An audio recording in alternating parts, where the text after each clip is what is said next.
ডিম পাউরুটি দিয়ে খুবই সহজে চটজলদি তৈরি করা মজাদার একটা নাস্তা শেয়ার করেছি। আশা করছি আপনাদের ভালো লাগবে।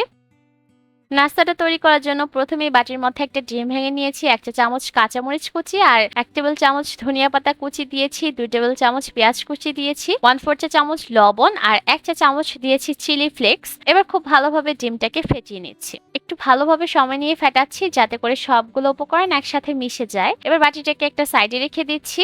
আর আমি আজকের নাস্তাটা তৈরি করার জন্য একটা ব্রেডের স্লাইস ব্যবহার করেছি। এবার ছুরির সাহায্যে ব্রেডের মাঝ বরাবর দিয়ে এভাবে চারকোনা করে কেটে মাঝের অংশটাকে উঠিয়ে নিতে হবে। এভাবে করে আপনারা যতগুলা নাস্তা তৈরি করতে চান সেই অনুযায়ী এই ব্রেডগুলাকে টুকরা করে কেটে নিতে হবে। এবার চুলায় একটা প্যান বসিয়ে দিয়েছি আর এর মধ্যে ১ টেবিল চামচ নিয়েছি রান্নার রেগুলার তেল। তেলটা যখন গরম হয়ে যাবে তখন যে ব্রেডের টুকরাটাকে কেটেছিলাম সেই ব্রেডটাকে এভাবে করে দিয়ে দিয়েছি। এবার যে ডিমের মিশ্রণটা তৈরি করে রেখেছিলাম সেই মিশ্রণটা মাঝে দিয়ে দিয়েছি আর উপর থেকে টুকরা করা ব্রেডের স্লাইসটা দিয়ে দিয়েছি। যখন নিচের ডিমের অংশটা একটু ভাজা হবে তখন এই ব্রেডটাকে উল্টে দিতে হবে আর ততক্ষণ পর্যন্ত ভাজতে হবে যতক্ষণ না পর্যন্ত দুইটা সাইডেই খুব সুন্দরভাবে রং চলে আসে আর ডিমের মিশ্রণটাও ভালোভাবে রান্না হয়ে যায়। চুলা আঁচটাকে মিডিয়াম লো হিটে রেখে ৪-৫ মিনিটের মতো রান্না করলেই দেখবেন এটা রান্না করা হয়ে গিয়েছে। একইভাবে করে সবগুলো নাস্তাই তৈরি করতে হবে। খুব সহজে এটাকে তৈরি করা যায় আর চেষ্টা করবেন এটাকে গরম অবস্থায় সার্ভ করতে। আশা করছি আজকের রেসিপি আপনাদের কাছে